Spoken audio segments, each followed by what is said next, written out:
Hello and welcome to my channel. My name is Kelly Ferguson and I just wrapped a 31 consecutive days of self-portraits in October. And I wanted to do a follow-up video to share some of the things that I learned through that process and what my takeaways were. So that's what this video is about. I have 9 different points that I wanted to make and touch on. So let's get into point number 1, which was doing 31 days was a lot harder than I anticipated at first. And the reason, and I say at first, because once I started to let go of the photos, of trying to make the photos interesting, not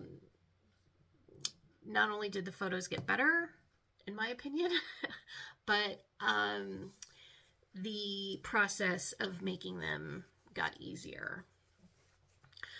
Prior to this, I should tell you that I've been doing self-portraits for about 2 years, and I was making them roughly like once a month. I was doing like a self-portrait session. And what I like about self-portraits for me, and I'm kind of jumping all over my list here, but it's okay, is that I like the dialogue between like the current self and the past self or future self. That's interesting to me. And so I like to approach self-portraits like from a narrative perspective, as well as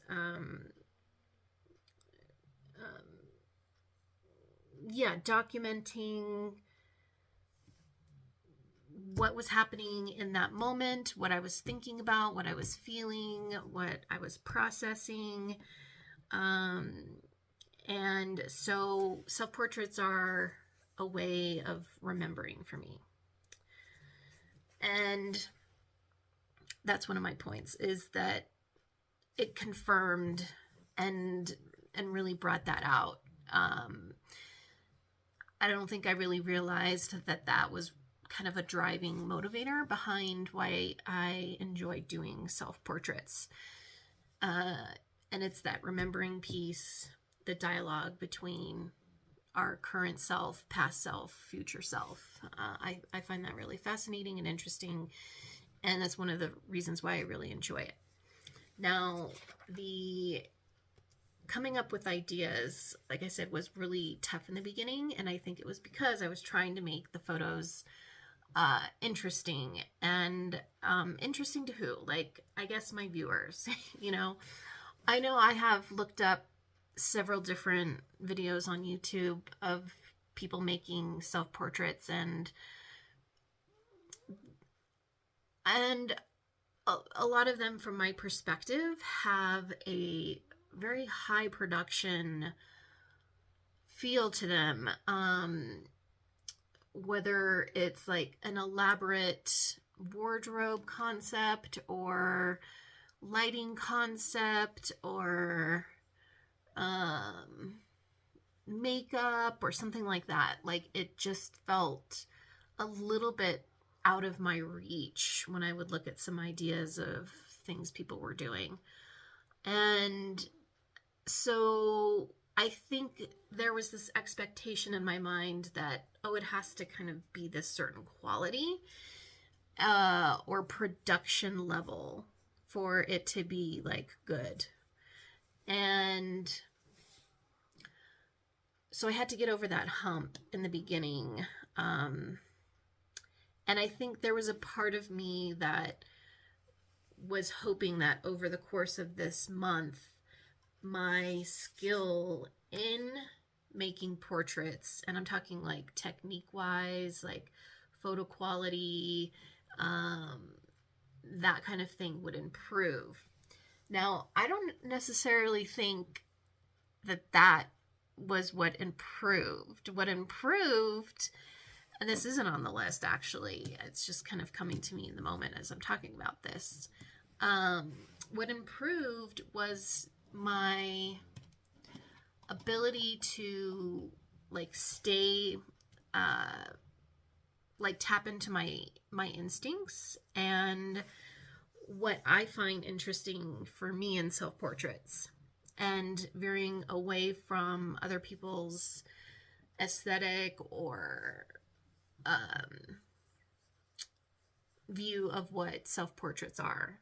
So I became more aligned with my point of view, my way of seeing things, my way of expressing myself, and in all of that, my creative style like became more prominent. And my creative style, if I were to describe it, is not super polished. Like, I like when things feel a little raw, a little just not high production value. Like, high production value isn't my aesthetic. I appreciate it, and there are moments when, and this has been true actually, my own critique as a photographer in the professional world, because I do photograph people like for a living as well, and that has also been a little bit of a hang up of mine, is that, oh, my photos don't look professional enough, or they don't have that editing quality that says professional. Or I think that's kind of been a hang up of mine for some time. And so while I do appreciate and want to grow like the technical side of photography and like my skills and things like that, like that's something I want to do, and I do value. I guess I tend to value more the narrative, the storytelling aspect of something, whether what I'm expressing is evocative, if it's moving, if it's, I care more about like someone being maybe moved by a picture they see, and it feeling more memorable, or there's like a visceral, reaction to seeing a portrait, than say someone that's like, oh, that's a pretty photo, or I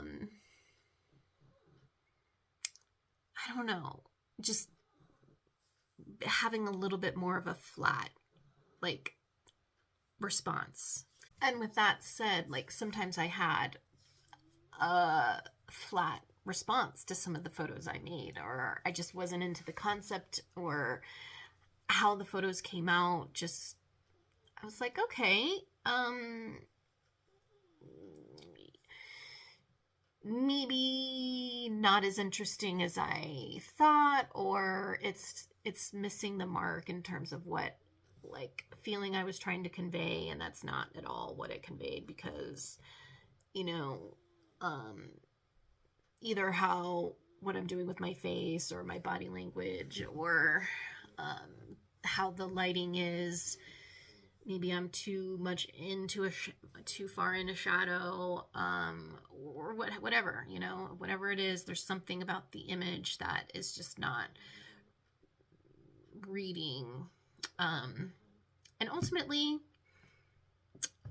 if it lands with you, if something about the pictures you make like resonate with you, that's what matters. It doesn't, you don't have to appeal to people.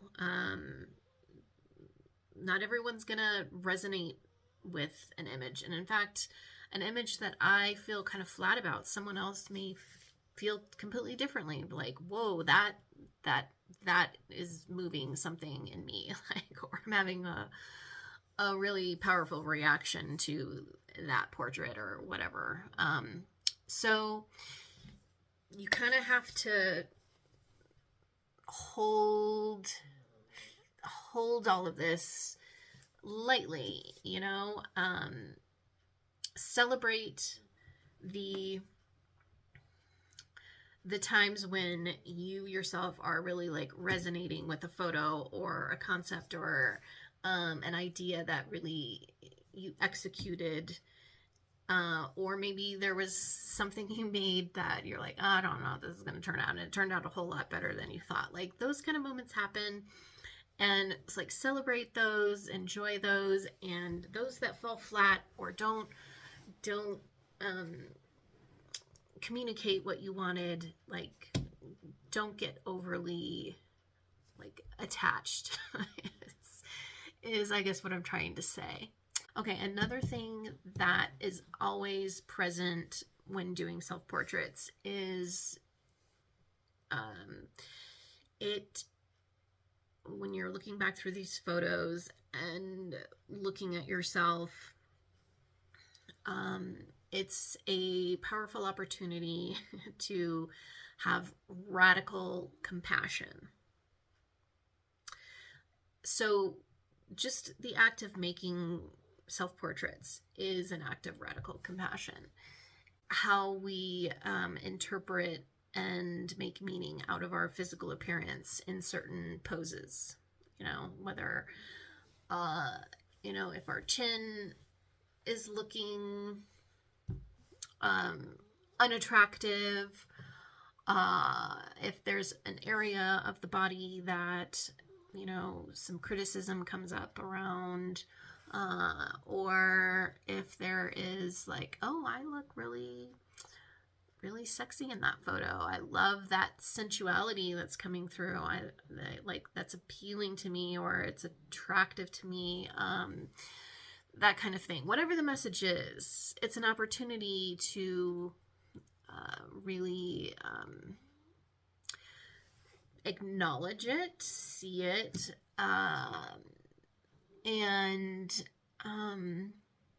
if it's something that makes us feel or brings up uncomfortable feelings, like to have some compassion around that, and just be curious about, well, where is this coming from? Where did why is this difficult for me to look at this particular photo?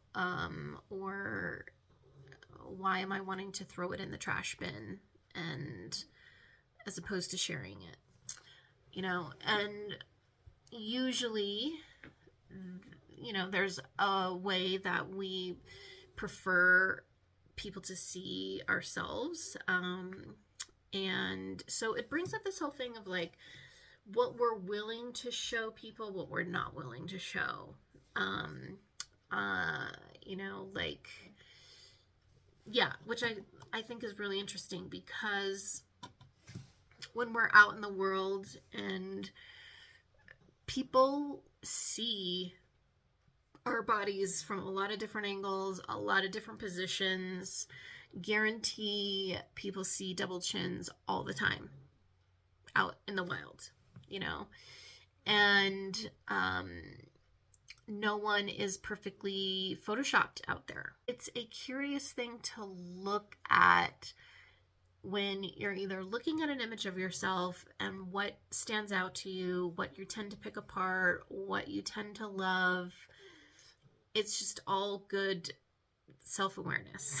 Okay, so and the things that we want to maybe edit out or soften or make smaller or whatever in Photoshop, that's another opportunity to be like, okay, well, this is interesting. Why do I feel the need to do that? Or why am I compelled to do that? And I'm not here to like answer like those questions. I'm just saying that these are the types of things that come up for me when doing self-portraits. And I like that. I like being introspective and curious and about the various things that come up as I look at pictures of myself. I hope that I'm giving you enough like specifics and not being too vague here. So lighting was an interesting piece of this too, because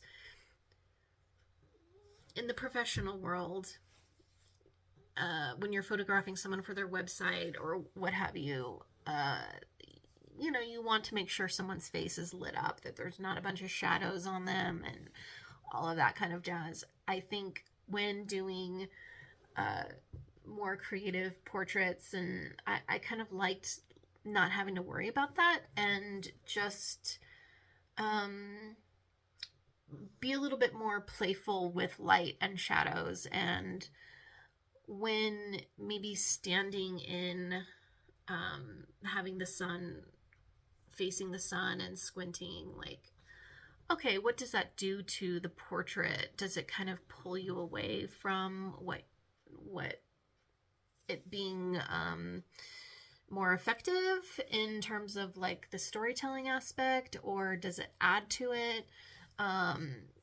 Yeah, that was kind of cool to see, because sometimes, like, if a shadow was covering my face in a certain way, like it didn't necessarily make it more interesting, it was more distracting. That was kind of cool to see. And so for me, when it comes to like lighting rules, if you will, it was cool to be like, okay, I'm going to lean into kind of a lighting rule of maybe not looking straight at the sun so that my eyes are squinting.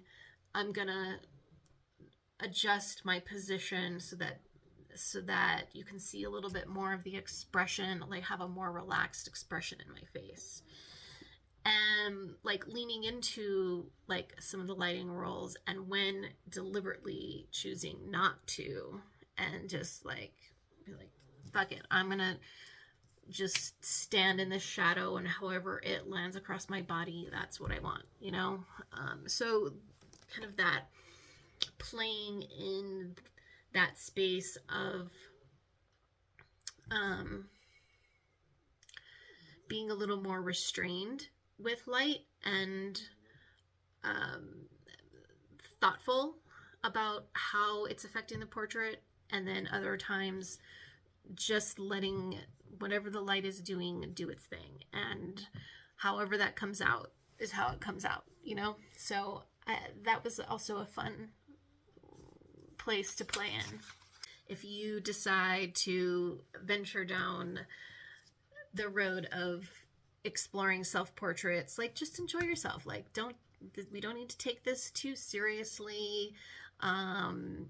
Like, give yourself a break. Not everything, you know, yeah, just loosen up about it and enjoy the journey is what I'm saying. That's what I'm saying. So, and I did enjoy this journey. There were moments of it that I was enjoying maybe more, or I was getting a little too uptight, or maybe I was tired that day and was just like, oh, I'm not in the mood. And sometimes the days when I really wasn't in the mood, I kind of was like, wow, I'm kind of surprised at how many images I am liking from this. So, you know, you just never know. It's kind of a mystery what you're gonna get some days. I think I realized about myself is that I don't have like a lot of like control issues. I really don't. Like, that's not a thing for me. And probably something that's improving and getting a whole lot better is my like I'm less uptight about stuff either not looking the way I want them to, or am hoping they'll turn out. I'm embracing a little bit more of the flaws and like the less perfect moments. Like, You know, I think that is like a major takeaway for sure. And how I see myself, I'm less I'm way less reactive about things, or I have it's a lot easier for me to have compassion when I see an image of myself that in the past where I would just be like, oh my god, might have had just an intense reaction, like, oh, that hits really deep, or it's just embarrassing, or whatever it is that the photo brings up, you know. um yeah, I'm just able to look at images of myself with so much more compassion, just more neutrality, you know, just more neutrality, which is great because, you know, this isn't like, I find pictures to be super important, but it's not, but also it's not everything, you know, like we're not we're not doing heart surgery here. This isn't life or death, in my opinion. Um, so, anyway, yeah, my list and my points all kind of blended together. It didn't come out in a nice little uh, list there. Yeah, just kind of came out in a blob. A giant burp of ideas and thoughts. All right, well, I'm gonna end it there. I think I said a lot, and so take what you want from that. I hope that there was something useful in there. um, and yeah, enjoy making self portraits. Go out and make some. You don't need to have like a professional camera to do self portraits. You can do them on your phone. Um, whatever you have, you know, whatever you got, just start where you are and enjoy the process.